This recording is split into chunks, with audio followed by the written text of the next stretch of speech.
Welcome to the On Purpose Entrepreneur Show. I'm your host, Carol Ann D. Simony. This show is designed to help you align with your soul's calling, empower your mindset, and ignite your creativity. I really do want to see you unleash your inner goddess and play full out and fully expressed.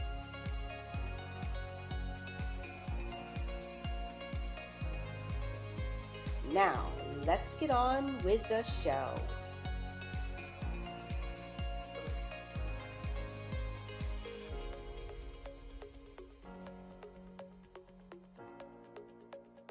Welcome, everyone. I'm Dr. Louise Swartz-Walter, and I want to welcome you to the Brain Soul Success Show, where we learn, explore, and create your powerful, positive healing for life. And I am here with my amazing guests. We call this our Roundtable Talks. So I'm here with Miss Beautiful Trina Rice, Yolanda Haywood, and Sinclair Canali. And we've just been getting together, I think, for about 5 months now. Just discussing and learning and growing and also educating all of you on hopefully some tips that'll help you in your world and in your business. I know that I learned through conversation, and I'm so grateful to have you all with me today. There's a lot of stuff going on the planet right now, right? Just a lot, there's just too much. I don't even know where to start, but I do know that there was just these horrific acts of violence recently. And it's brought up the whole issue of racism, and when I look at it, I look at it as it's murder. It's just point blank murder. And we've got to look at this, and we got to pay attention to it. And we've got to pay attention to the hurts, the deep hurts and the wounds that have been created, over the centuries here in our world. And maybe, this is, the positive of this is it's open now and it's time to address it. It's really time to address it. So what a better platform to do that and to learn and grow together here and maybe learn some tools that we can all use or have your insights into what you're doing in your community.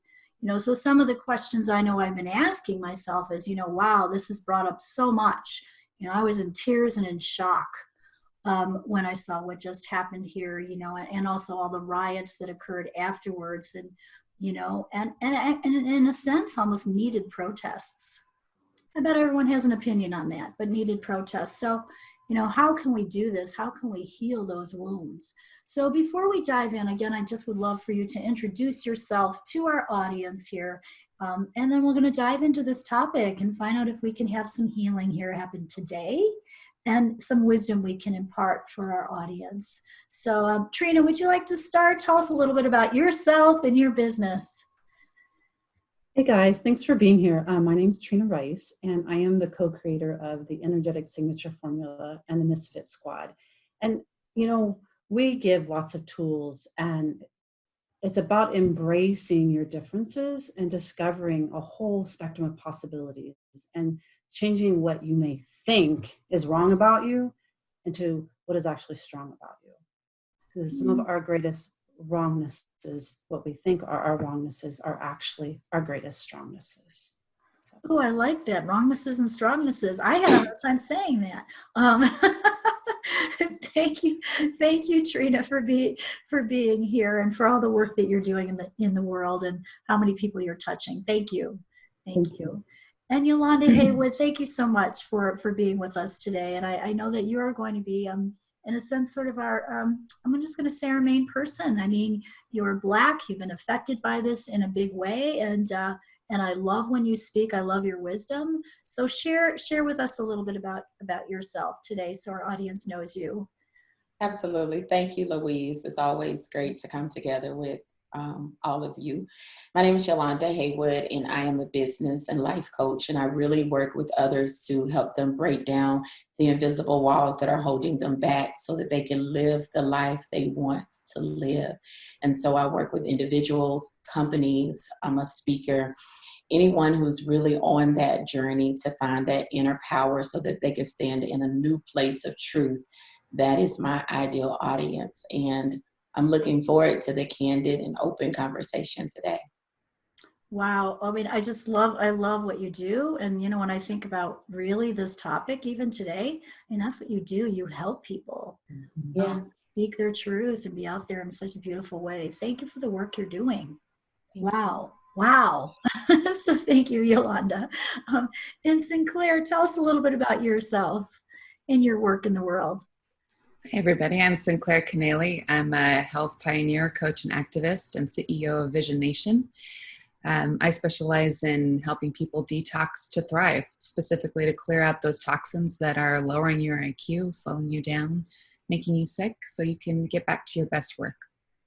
Oh, beautiful, beautiful. Wow. And I love what you do in the world too. I mean, you're helping so many people. And even just before the call, you were like, wait a minute, I'm helping a client. I'm going to be late. so thank you, Sinclair, for being with us today. Yeah. So again, I'm really, this whole issue certainly just brought me to tears and sadness. About what's been happening, in our country, and and as Sinclair pointed out earlier when we were talking, it's not just George Floyd and everything that happened with that. Although that was sort of a pivotal moment that brought this to the forefront for all of us to look at. And I'm just wondering, how has this impacted each of you? And what were the thoughts that came up for you, and what is your process of working through it for yourself? I mean, it was a shock to all of us, but I don't know. So how has it impacted each of you? What happened for you when you learned about that, and what was your process of, what were you thinking, and what's been happening for you since then? Sinclair, do you want to talk to that first? Yeah. So Breonna Taylor was very triggering for me. That she was shot while sleeping in her own home, and that there was no formal response. No response would be adequate, let's be clear. But by the police, who went to the address, so there was no cause. And you can intellectualize it and think about all the societal components that led that to happen. And I think that's an important layer of the conversation. But when something this devastating happens to the whole, and make no mistake, we are all connected. We are all one. We all come from one source, right? I think we're all united in that concept, even though we approach it different ways, the four of us. I think we deeply hold that to be true, that we understand the energetics of this time-space paradigm.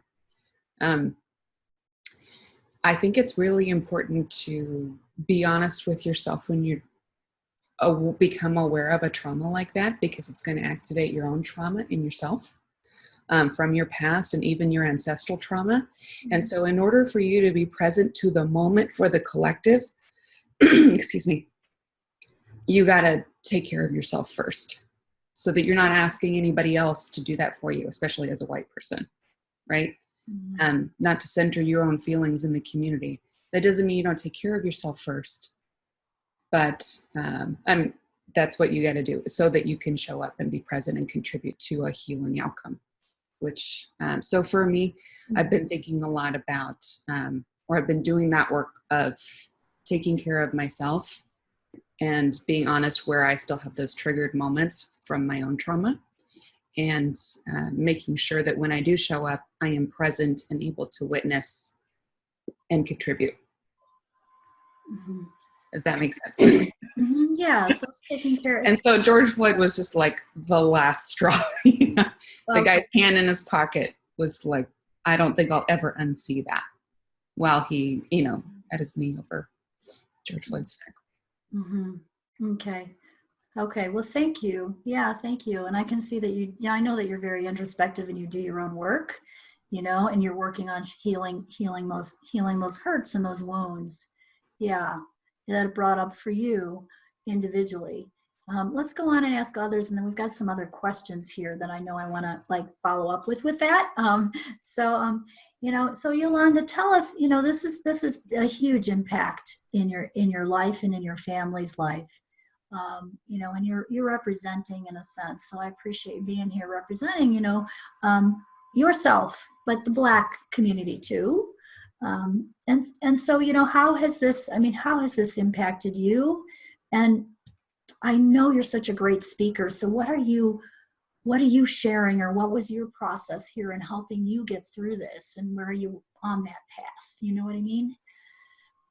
Yeah, I think, the process is still in process. Okay. Because this is still very raw. Mm-hmm. And when you think about the time commitment that it may take to really see meaningful change, I'm bracing myself. Mm-hmm. I was having that conversation with my husband, and I said it took 381 days of a bus boycott before something really changed. It will take 18 months before we have a vaccine for the coronavirus. I don't think healing racism and systemic injustice and oppression and 400 years of wrong will go away in a week or 2 weeks or overnight. Mm-hmm. I think we have just started to scratch the surface. Mm-hmm. And I hear often people say, we were finally able to see it because of the camera. So I'll say the impact for me was, why finally? It has been here. Why did it take a man dying on air without being able to breathe for 8 minutes and 46 seconds with someone's knee in his neck before the world was able to say, yes, this is a problem? Why wasn't it a problem when it was Eric Garner or Michael Brown or Sandra Bland or Breonna Taylor or Ahmaud Arbery? Why was it George Floyd before it was a problem? So it stirred up a lot of emotions. I learned of Mr. Floyd's passing from my son. He sent me a text and I glanced down at it and it was, "Mommy, I'm sorry, it has profanity in it, but you have to watch this," because we have a no profanity zone in my household. And he knew that the urgency of the video was something I needed to see and was worth breaking the rule. And the next day felt like grief. It was just grief. It was not wanting to get out of the bed. It was the weight. It was the tears falling. And I remember saying that I don't remember being that sad since my grandmother passed, where I would wake up and I would feel the tears rolling from my cheek before I can even get out of bed. So it has been very difficult. And there was a period of silence. And then there was a determination for me to not be silent. That has been the platform that I'm building upon. I will not be silent.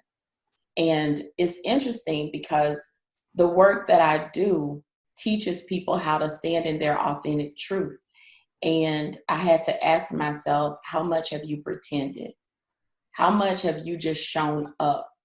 How much of doing what you may term playing the game so that you can be successful has now come tumbling down under the weight and the sorrow of what you just saw across the airways? So I am definitely on a journey. Mm-hmm. I am willing to take others with me that want to walk with me. I made a determination. I'm not willing to push, nor will I pull. I've received all types of inbox messages and all types of feedback. Some people really, really love me and some don't love me so much right now. But that's okay because the Black community is hurting. And if we don't pause and share the stories in order to open up the eyes and the ears and the hearts of America, then we put ourselves in a position where there will be a continual cycle of devaluing human life simply based on the color of your skin. And so my stance is to tell the stories, to share the experiences, to expose the hurt, and to approach tomorrow differently than I approached yesterday. Wow, I'm glad I have that on recording. That was, I love your words. I love your heart. Thank you for sharing that with us, and for being present to yourself, present to your own emotions, and present for your community, and present for your personal community, but also the Black community. Because I really feel like you are eloquently speaking, some real truths that need to be heard, by others. And I hope that you listening to this audience, that you're getting something from this, and that you stick with us here, because, usually what happens is it gets deeper as we kind of move through. And if and so I appreciate your stance on that. And, I just have to say to you, I was completely shocked and hurt too. And I just was like, almost appalled. It just was like, what is going on?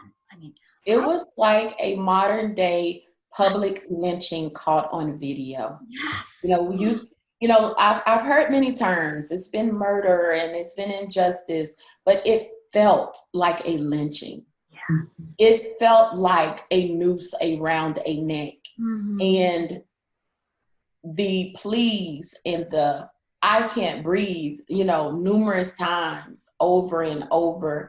And your hands never leave your pocket. Yeah, your sunglasses never move from the top of your head. And those that are standing around wearing the same color that you're wearing, they don't even say enough. No one spoke up. The person holding his legs didn't flinch. We talk about the officer that was on his neck, but there was another officer on his legs, and there was another officer behind his back, and there was another one holding the crowd back, and there was somebody giving wisdom saying, check his pulse. I am an emergency response person. You need to check his pulse. And when he stopped moving and you still don't move, it showed a blatant disregard for human life and for Black life. And it infuriated me. It really did. It infuriated me. And it was a public display of your deepest and your worst fear. Because there was nothing in that moment that separated him from my husband, from my brother, from my sons. Because it was no longer about the $20 bill. It was no longer about the injustice that he may have done in the store. At that moment, it was simply about he was a Black man on the ground whose life wasn't valued. And it made me realize how real the fears that I often think about are. That when my husband says, I'm going fishing, I call him 5 times. Where are you? Where are you? That I put the tracker on his phone, because we live in an area that a Black man by the lake by himself in the area that we live in may not always be the wisest thing to do. So I'm constantly checking. If you change locations, let me know where you are. It brought up the fears of my son sent me a message at 8:26 saying, I'm going to ride my bike, and my heart saying, you can't ride your bike at 8:26. We live in a very nice neighborhood. We live in a upper middle class neighborhood. But at 8:26, an African-American boy getting on his bike, wearing his sweatshirt, thinking he's just going to go around what he feels is home. I know differently than he knows. That's not allowed. You can't do it, because you can leave and not come back. And that moment for me just made me really feel all the things I think, but are generally not politically correct to say.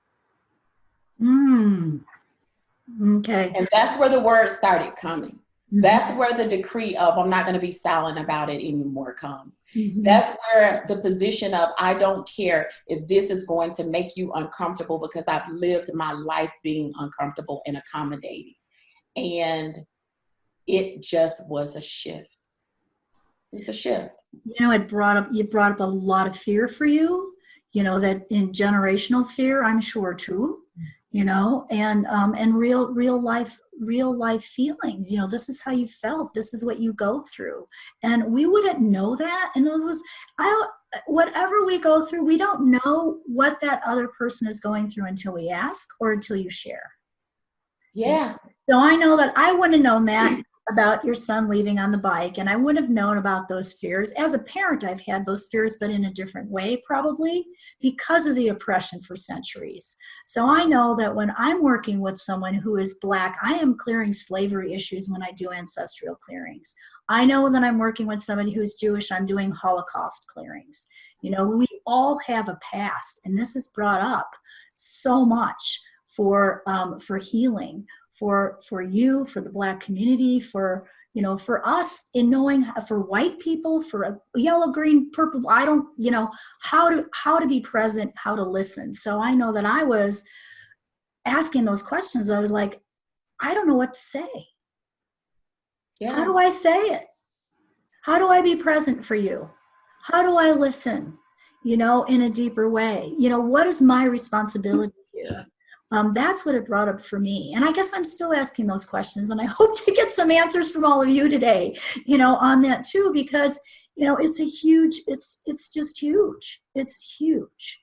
And when you asked Yolanda, you know, what, you know, why now? You know, why did this happen now? You know, we just went through the whole COVID thing, you know. I don't know if this is the answer, but I really feel like we are healing a lot of the wounds of the past. You know, all of the COVID thing brought up a lot of fear for people, isolation for people, grief for people. This is another big, huge hurt, wound, grief, sadness, pain.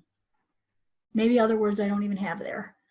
And it just feels like it's just another, it's like, I don't like the timing of it. No one loves the timing of anything like this, but it needed to come to a head somewhere, somehow. And you're right. We have to look at it now and keep the conversation going. It isn't going to go away in a week, you know, No. 2 weeks. This is, like you said, it's going to take 18 months to make some kind, you know, the vaccine. Well, this is generations of healing that have to take place. And if the conversation needs to continue, it takes a year, it takes 2 years, whatever it takes, it's time. It's time. Yeah. You know, I it's agree. time. So you know, so I just appreciate your heart and your sharing. And, you know, and it just makes me want to cry and pray for you, for your family, for your safety, and for the healing of all of us through this conversation, through, you know, this time, for us to become one. You know, we all have to sleep, eat, breathe, poop, be. We're all people. Yeah, we're all people. And I heard someone say so eloquently last night. Her name was Kimberly, and I can't recall her last name. She was speaking about inequality, and although we are all people, how we are still not equal. And we all start from such different places. And you're so right. We do all have to breathe and eat and love and laugh and, you know, all of those things. And so often there, you know, from Trina, I always gauge that there's much more about us that's the same than different. But sometimes the differences are so significant that it's hard to see the things that are the same. Yeah. Mm-hmm. Yes. Yes. Yes. Absolutely. Well, it's again, it's being present to the pain and the hurt and the wounds that need healing. Mm-hmm. It's listening. And accepting them, accepting that it's okay to be different and to have a different experience. And it doesn't mean I don't love you any less. I was talking to a friend of mine, and she's white, and we were talking about how different simple tasks are. So one of the things I shared on social media was my journey to find pantyhose one day, simply because I needed to go into a meeting and I had to wear them, even though I don't like wearing them, but I needed to be, you know, etiquette on that day, and how I had to run all over town and drive to a whole different part of town because the area that I was in did not consider the Black race. And after 6 stores, I couldn't find anything in any shade of brown. I would have taken something on an off shade, but I couldn't. I found suntan and beige and nude, and there's nothing about my melanin that's suntan, beige, or nude.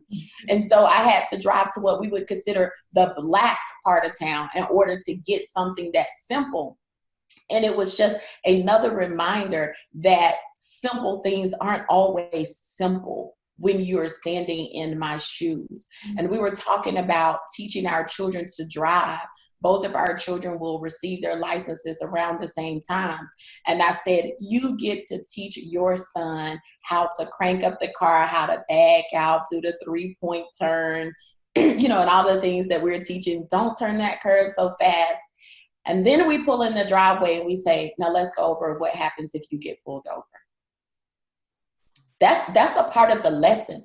We have to say, if you get pulled over, where do your hands go? They go on the wheel, mommy. Absolutely. If the officer says to you, I need your license and registration, what do you do? I ask for permission to move my hands. Do you move fast or do you move slow? What if you're challenged? What if they say this? What if they say that? Are all police officers bad? No. Absolutely not. My father is a serviceman, has been his entire life, and I honor them. But the reality is African-American men and women are killed at an alarming rate compared to the population and the percentage of where we are in America. And you have to prepare your children for it differently when you are Black. You don't just get to teach them to drive. You get to teach them how to drive and how to come home alive. And that, for me, is what George Floyd's life, the message that's hitting the airway right now is, I am tired. We want to breathe. We want to show up as people, not people that you see with color that do not have the right to have a good life experience. It is a loud cry in the earth of something must change. And I think everyone has the responsibility that when your default thought is, well, it's like, if it's like this for me, it's like this for everyone else, to challenge yourself. Because if you don't challenge yourself, you don't see the blind spots. And when you don't see the blind spots, you can't become a part of the solution. Yes. Yes. Again, your eloquency and how you put things across is unbelievably remarkable. I mean, I would like to get this out there bigger in a way where people really can hear you, Yolanda. So I thank you for your voice here and for helping us understand, for helping us understand how it feels and what you have to do for your family. Because we wouldn't know that. We're not standing in your shoes. So I always look at things as also an education issue. It's education. Definitely. It's definitely education. So, so I appreciate you being here. I want to give Trina a chance to, an opportunity here to share, so, how did this sort of land on you, and what kind of introspective path have you taken, since all this has occurred? Yolanda, you're amazing in the way you speak and like what you say. And one of the things that you were talking about was you're showing up and you're speaking out, but you're not doing it from a push or a pull. And I think that's huge, because you right there are showing how to stand in your innate power and your innate of who you are, the presence of who you are as a Black woman, and allowing, it's the true essence of you coming forth. And that is what I see as being so asked right now of our world. Of like, to me, it seems like a whole human collective is being asked to like shift. We had COVID, and it's bringing up all this stuff we've talked about before. There's fear. And now we have this. It's like, how much is our earth asking for us to look at those things and look at all the patterning and all the ancestral stuff that we've held so silent that has created the separation? Because if we can, a lot of it is really going beyond what's right and going beyond what's wrong. It is about the separation, and there really should not be a separation based on race, culture, ethnic backgrounds, religion. And I get that there is, and I do get that this is something that needs to be brought to the surface. I have a I have a Black boyfriend. We've been together for like close to 15 years. And his children are teenagers now. And and they're three beautiful, amazing women. And they're powerhouses in themselves. And it's been a challenge, it's like his oldest daughter was over here when that went down, and she was asking me all these questions, and his youngest daughter went down to one of the protests, and she was on the front line, and she took a video of also another young Black man that got manipulated by the police, and it went viral. And it just broke my heart. It broke my heart to see it. And we talked, and, kind of through it, I've been in both positions, because I've been also ridiculed because I've been with a Black man. I've had Black women yell and scream at me for taking someone of their race, and vice versa. And, through all of that, my biggest thing is I love people, regardless of, and I know that's something that is said a lot, and I get that, and it doesn't solve the problem, but I have truly never seen people for the skin that they have on. I have seen them for what is inside them, and is their true being, and their soul and their spirit. And I know one of the things I always talk about, and we talk a lot about on the show too, is like energy. And really, truly, energy is contagious. It's like when you walk into a crowd, you can either affect people by your energy and raise the vibe up, raise that vibration up, or you can infect people. And that's what I've seen is happening. There is like the infection going on, of where all of those things of separation is coming up, but also through that, it's affecting us as a human collective of what needs to be looked at so we can change. And everybody does have that equality, and we can all be in synchronicity. So that's I guess there's a whole lot there. But I really actually honor that this is showing up, and I am devastated by the deaths and all the things that have had to occur for people to open their eyes. Yes. And I also honor those people who chose to leave in that way, because maybe that was part of one of their choices in creating something even greater. And I don't say that lightly to disregard them by any means. But sometimes our spirit does amazing things. So, and I just thank you, Yolanda, for, I think you're amazing in general. Like the stuff that you always say and what you bring to the table and the work that you do is beautiful. Thank you. Thank you. I think, Trina, you said something, Louise, if we can go there. I want to open this up a little. You said, I love people regardless of their color. And that's been a big topic lately of, it's taken different ways when people say, I don't see color. And it can be accepted and be very warm, or it can provoke a really negative reaction really, really quick. And I found myself on both sides of the coin. I really have. I've found myself on the side of, I know what you mean. And I found myself on the side of, I want you to see color. I want you to see the richness. I want you to see the depth. I want you to see the tears behind the melanin. I want you to see the journey that the color represents. So don't tell me you don't see color, because when you do, it felt for a moment like you're saying you don't see me, or you don't acknowledge. You don't acknowledge the pain in the past. So I guess my question would be, for those that may use that statement, give your heart even the more when you say, because I really believe when you say, I love people of all color. And if you said to me, I don't see color, I would accept it in the purity of the statement. So when others are saying it, what are the things that they really should be connecting to in that statement? I hope that's a clear question.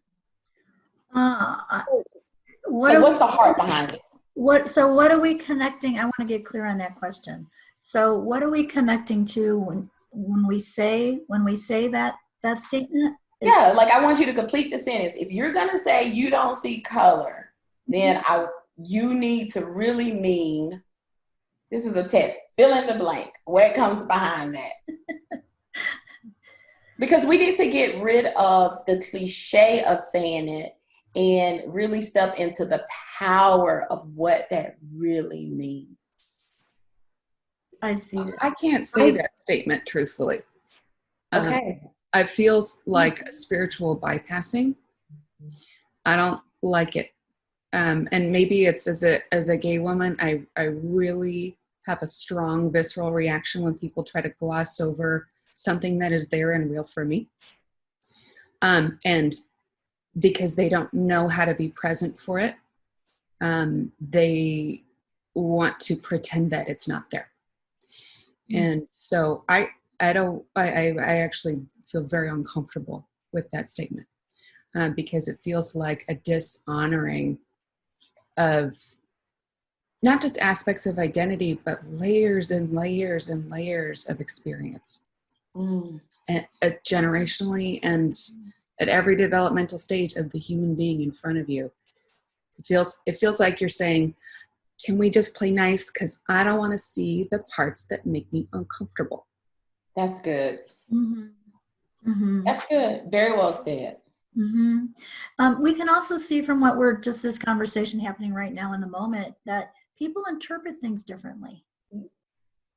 You know, it's really about perception. I know that's actually what's been hard for me is I'm just supporting, listening, you know, asking myself, how can I show up responsibly, you know, compassionately, lovingly.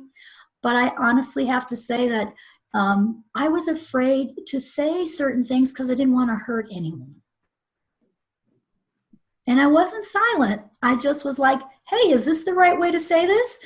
Is this going to come across right? And how are people going to perceive this? You know what I mean? And that's for anything. But this issue really brought that more to the surface. I found myself starting some post on Facebook and then deleting it. And I can't even remember what it was. I just know that it's brought up more of a like questioning. It's a questioning. It's an inner questioning for that very conversation around that statement that we just, you know, that you brought up, Yolanda, is how can I be more compassionately present? What is the right thing to do? You know, I don't have complete answers, although that is a question. So, you know, how can we act more compassionately and responsibly and lovingly? I feel like there's two issues here. I feel like one is the issue of definitely looking at, you know, racism and this, you know, this oppression. This is what happened. This is the truth. We need to address it and heal those wounds. So it's the collective healing of the whole. But that's the healer in me because I do a lot of generational clearings for people. And then also it's also about us. It's about how do we heal our own wounds around this? And what is it that needs to happen for each individual person here? And one of my teachers said, you know, to work with others and to really have a deeper healing, it starts with you. And Oprah Winfrey said the same thing. It starts with us. You know, it's like what hurts within me? And, you know, because we're responsible for this. I mean, the white man is responsible for slavery. It was truth. It's truth. It's wrong. It's not right. And I think we're all seeing that now. And there is hurt on that, you know. And so I hurt for that. I hurt for the fact that I was, you know, somewhere back there, maybe responsible for that in some way. I don't know, you know, and it's not right. So. I don't know. There's two bigger questions, isn't there, about how can we help others and how can we help ourselves? You know, and part of that, when I say that I love people, I honestly mean it. I love people. It's regardless, I love people, and it's not dismissing anybody. That's who I am as a person. I'm not saying that works for everybody. that is how I function. And one of the things that I think has gotten me there is like, it's really looking at judgment, because judgment is a huge component to all of this. And I'm not perfect. I still have judgment. I still judge myself. I've caught myself judging other people. But like when I do that, I stop and pay attention. And that's one of the biggest things that I have worked on for so long is being a place of no judgment. And, you know, and I've worked whatever you may want to say, like in the inner cities, in the schools, and I've worked with all races, all colors, and you know, there's some vulgar stuff that's gone down in those school systems. I've seen some pretty horrific stuff in my day. I've seen kids die and pass away because of not having the needs met that they need. And even when I have worked with all different races, you know, it's really quite funny in a way. I've always gotten along with them. Like always we've gotten along. I'll walk into the room and the room lights up and they're like, hey, Trina. And I've had people who would never reach out. They're like, hey, can I get your number? Because I just want to talk to you. And I'm not saying that coming from an ego standpoint. It's just like, I had to really look at that. I'm like, what is that? What's different about that? And I'm like, oh. And I've actually taken people that kind of were really hurt and, you know, give them volunteer, done things with them to help build them up. And I've had people like really reach out. And I guess a big place of that to me is that I have always been, to the best of my ability, to be a place of no judgment with anybody. And like I said, I'm not perfect with it, but I've had some really good times, regardless of people's backgrounds and where they come from. And it, like I said, once again, it's not degrading anybody, because we all have hardships and along the way. And there's so much ingrained and implanted regarding race in our culture today. That's what it looks like to be a bridge. You know, that's not arrogance to say that someone will say, I just want to get to know you. And it's not degrading. It's degrading when you see the other part of community and you go, I'm not going there. I don't want to be with those people. Mm-hmm. Or I don't think so. I think I can just write a check. That's when it becomes degrading. But when you become the bridge, that's not degrading, that's healing. That's saying that we can all learn from each other and we can all offer love to one another. Mm. Yeah, so that's a good thing, Trina. Mm. Really good. Mm-hmm. I like that bridge. Yeah. I like the word bridges. It's a really beautiful word. It's a beautiful segue into maybe how can we then create that bridge? You know, what can you do in your own communities, you know, and your own client base, or you're all coaches, you know, to help create that bridge. Well, let's talk about the ways that we are doing it ourselves. You know, let's get specific for folks that are listening in and wondering how to make this an ongoing part of their lives, right? Because that's the recurring message right now is this is going to take a lot of work. This is going to take time. And like Michael and I cleared days after George Floyd's death, just because it was so grief-inducing. You got to make space to really show up and be present in the moment. So like one thing people can do that are listening in is check your feeds. What voices are you listening to? Right? And make sure that they're coming from a variety of different backgrounds and experiences. So you're getting a dose of humanity every day and a viewpoint that is not yours. And that you are seeing people, you know, examples of excellence from every community so that you see, you really see humanity and not just your own echo chamber. And for some of us, it's embarrassing to realize it, but that is a step you have to take. So let's start today. Change your feeds. Go find examples of excellence. If you love interior design, go follow 20 Black interior designers. If you love fashion, go follow 20 up and coming Black fashion designers. And, you know, every other community that needs more representation. It doesn't have to be like all heavy and hard, but you've got to make room. I love that. Make room. Make room. Yeah. Make room. So that's one thing, right? And do your own trauma work, because if you get triggered by somebody else saying something, you can't be present for them. And that's what the healing takes. Like, it's not lost on me that 15 years ago, I had to navigate the world in a very different way as a gay woman for my own physical safety every day than I do now. And why is it different? Because a lot of people who are not like me stood up and said, we're not okay with this anymore. And it's also not lost on me that it was an easier fight to tackle, even though you're talking about centuries of religious oppression and family trauma about this not being okay, and you're going to hell. But because a lot of us are white, it was an easier thing to tackle. You had a lot of white men that were not willing to accept this anymore, the status quo, because they were gay, and you had a lot of people that loved them and loved white women. I mean, this is a really stacked issue, right? So, I mean, I'm watching the gay issue and our safety accelerate past Black safety.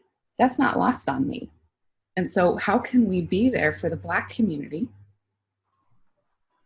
So, because obviously advocacy makes a difference. Showing up makes a difference. Oh. Sinclair, that's powerful. It's because really, in order for that to happen, there has to be an admission that something is broken or that the race was not okay. And see, it's one thing when you say, okay, I need to make this okay in my culture, in my community, among my race, because these are my people. But when you look, and in order to make it okay and to heal the racial injustice and to heal the oppression and to get rid of, all of the inequity that's there, you first have to admit that it's there. And that's the part that's hard. That's the part that's causing people to trigger. If you want to say, what are you doing? I'm speaking up.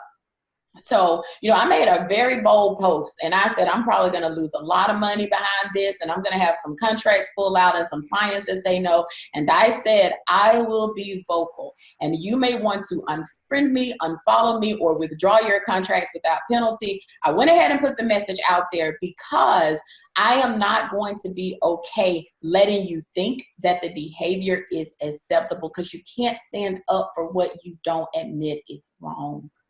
You can't. You got to hold yourself accountable. When I was in an exchange with someone the other day, and I said, Black Lives Matter. And they said, that is so racist of you. That is so racist of you to say that Black Lives Matter and to use the term underprivileged is also racist. And I said, you help me understand how 400 years of proven humanity, proving your worth, releasing your power, being under oppression, working to build your wealth, and then working to build your own, only having it bombed in Tulsa and Rosewood, and then starting from zero with nothing in your hand and having your life disregarded over and over and over again based on the color of your race. Me saying the message Black Lives Matter is offensive to you because you don't want to do the work. You don't want to do the work. You don't want to admit that there is not always equality. Because if I said breast cancer awareness, you don't go and say, well, what about colon cancer? What about bone cancer? What about this? What about that? You go, yes, let's find a cure. This is a disease. It is a dis-ease, and it needs a cure. It is called racism. It is called systemic oppression. It is called injustice. It is called our history, and it needs a cure. And in order for everyone to rally around, and in order for others to advocate, you've got to do the work on the inside of you and figure out where you've given yourself a pass and where you've made it okay. Because if you're not willing to do that level of work, we're not going to see the healing. And if you don't feel the pain of the experience along with the Black community, then you have given yourself a pass to watch it like a movie and not to be an actor in a real live reality show right now. And I think that is so key, to check in with yourself and to say, am I holding myself accountable? Mm-hmm. Am I holding myself accountable? Am I really checking into what I really think? And it's okay if the thought process is warped. You were raised a certain way. You were taught a certain thing. Our textbooks do not prepare our children. My children go to school and then they come home and they have Black history. Because they're going to learn one thing in school, but I have to teach them different lessons because those things are not depicted in our educational system. And so it's okay to realize there is a gap, but then you have to take the accountability and the responsibility to say, let me close the knowledge gap. Let me talk to Trina. Let me talk to Yolanda. Let me figure out, let me just say it. Even if I say it wrong, so that someone can correct me and I can have the blinders taken off, because I'm not going to know it's wrong if I'm filtering. You're never going to know, Louise. Say it from the purest place in your heart and find the safe community to have the candid conversation so that you can figure out where are there opportunities of growth and change. Mm-hmm. But it starts with everybody being honest about where they are. Beautiful, beautifully said. I know we are doing that. That's the purpose of what we're doing here today, is to absolutely get this on the table, and speak our hearts. And the first thing is acceptance. The acceptance of the truth, acceptance that there's wrongs, acceptance that there's oppression here, like you said, and then I love to heal that generational trauma. That's what we do. We just did that at our boot camp all day on June 6th. I took a woman who's had 3 suicides in her life and, a lot of grief and bullied as a six-year-old. And, we cleared it. Her face completely changed and everybody on the call changed. So I love to do that. And I'm happy to be present for you to do some of that work with you if you want, Yolanda. But it's for all of us. It's like you said, we have to accept first and then do the self-work. It's about how do we heal this, wounds for ourselves and for the collective. We won't get there if we're not doing our self-work. Mm-hmm. Like Sinclair said, it's like really working on all those layers of that grief and what it brought up for you too, Sinclair, in your community, and how that I work with a great woman. She's in my office today, and she is a white woman, and her whole platform, she's a high-powered coach, is bridging the gap, is helping conversation between Black and white and understanding racism. And I give her so much complete credit because she's a white woman doing this work on a real high-powered activism level. And it's so beautiful to see. So, to see each person do their part. We can all take an action step and do the part, and whatever part feels right for each of us, right? I mean, I don't know, it's going to be different for every person, but it is about doing the work and showing up and showing. And but it's a start. And in a moment-to-moment way, right? Mm-hmm. It's going to be different. It's going to be different for all of us, I know that one of the questions we started to talk about right before we got on, and then we'll kind of wrap it up here, is, Yolanda, for you mentioned a little bit how parenting is different. You told some stories about, raising your kids. This is my hope and my prayer, and I would just really love your opinion on this. Do you feel like it's changing for the younger generation of Black Americans versus when you grew up? I mean, I would like to see your boys not have that oppression going forward, be able to heal this. You know, I don't know the answer, but it feels like I'd like to see the change though, so that generationally it's not being carried down for then their kids. You know what I mean? You know, is it changing? In some ways, yes. Okay. In some ways, no. You know, my children have different experiences because we've been blessed by the grace of God to afford them a different life. And so they are surrounded by different cultures. Now, in our community, they are the minority, you know, maybe 10 Blacks in the entire school, which that in itself is a challenge. That was a different challenge. And so they've created friendships that are different, where color really didn't play a factor into the friendship and into the love and into the relationship. So in that way, yes.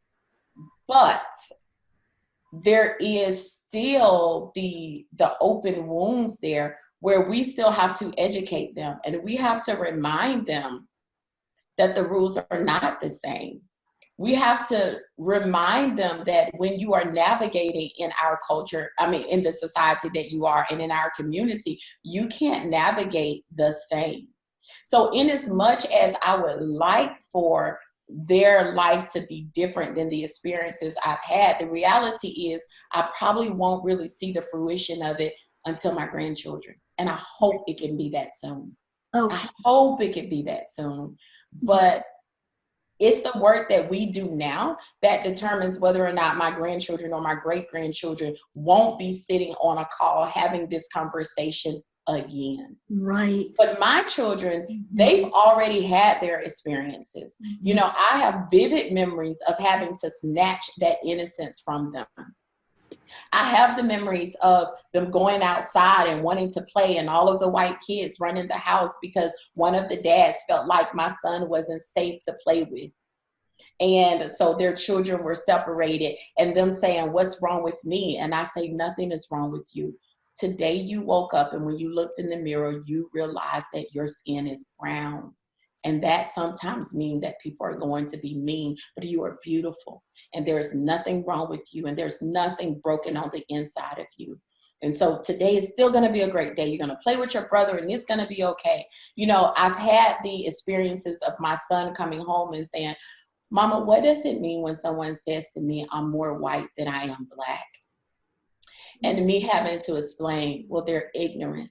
And they think because you are articulate and because you've been afforded this or that, that this is what it means. So for them, some of that blueprint is already there, unfortunately. Okay. The experiences, there are already some tender spots for them, and they are well aware. But I hope that what we're experiencing now, I pray that it makes an impact for them in a different way. That when they say, "I want to go protest," they're saying, "I'm not going to hide behind who I am. I'm going to stand in the truth of who I am with pride and with dignity and with integrity." And they pass that on, no longer feeling less than, but feeling the equality of what we are fighting for in the Black community.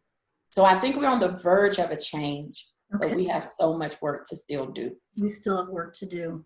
Oh my gosh, your boys are so lucky. What a great mom. I mean, oh my gosh. Tell them that. I know when they're teenagers, I need to call them up and tell them that, right? No, it's like I can just feel the stance that you're, you know, in the premise and the faith that you're raising your boys with, you know, and helping them really see truth like we're talking about here, but also be present to what the change can be.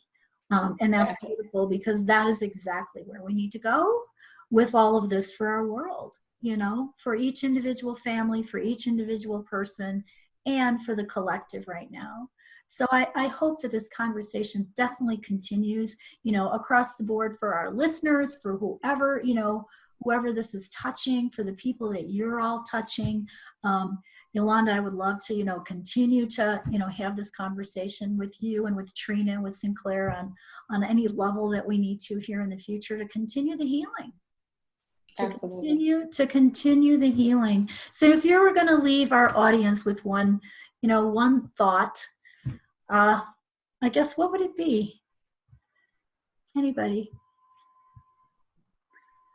So I would say be present for this moment, because opportunities like this don't come along often. And so the healing is ready to happen. So let's be together and take care of yourself so that you can show up for it. And bless Black businesses. Don't wait for government reparations. Wrongs have happened from our previous generations, our ancestors, our parents, grandparents, great-grandparents. You can help by blessing Black businesses. Beautiful. Beautiful. Thank you, Sinclair. Thank you. Wow. I love your stance. I love your presence. I love your wisdom.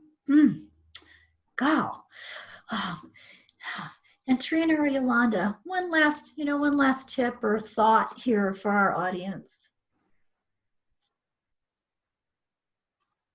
I would say, Sinclair mentioned it earlier, it's about moment to moment. But be aware of the space that you actually be and the presence that you actually bring into every moment.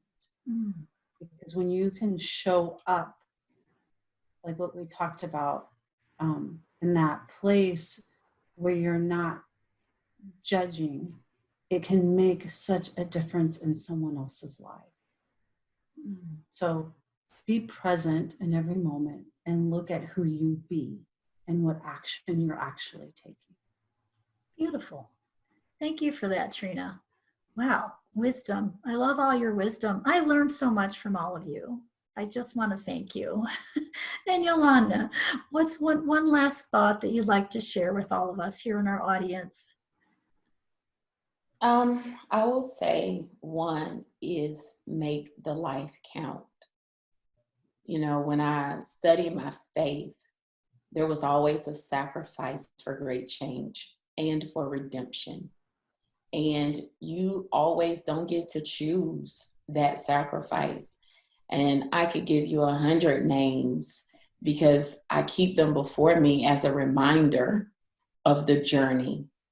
But don't let this opportunity, as Sinclair has said, pass by. George Floyd created a wave of momentum, and you truly have a choice to make his life count so that the death is not the story. And the other part would be do it scared. Whenever there is change, there is fear. There is something that rises up that will want to paralyze you in what's common and comfortable, but do it scared. Move forward even when you're unsure. Make the apologies even when you're not sure how they'll be received. Speak up in the group when you were the one who used to agree. And when you do it the first time, it is going to feel scary. But soon fear turns to a fierce faith and a strong foundation to stand on. And you will move from the place of being scared to the place of advocacy and to being a really strong alliance for change. Thank you.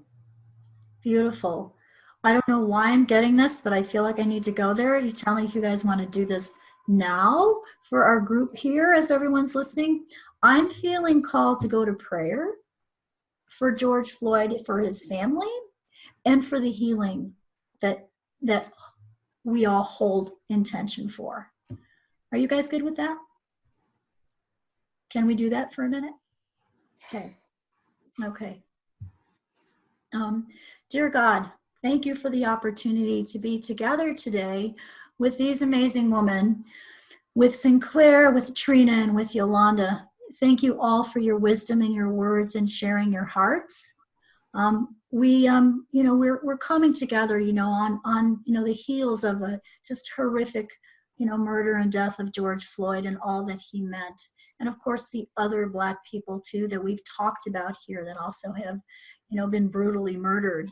This has brought, a lot forth for our country. And we ask God, that you heal these wounds, that you were praying for George Floyd, for his family, and for all of the people that he has touched, and for our great nation, and for a healing of these wounds of oppression, injustice, and racism.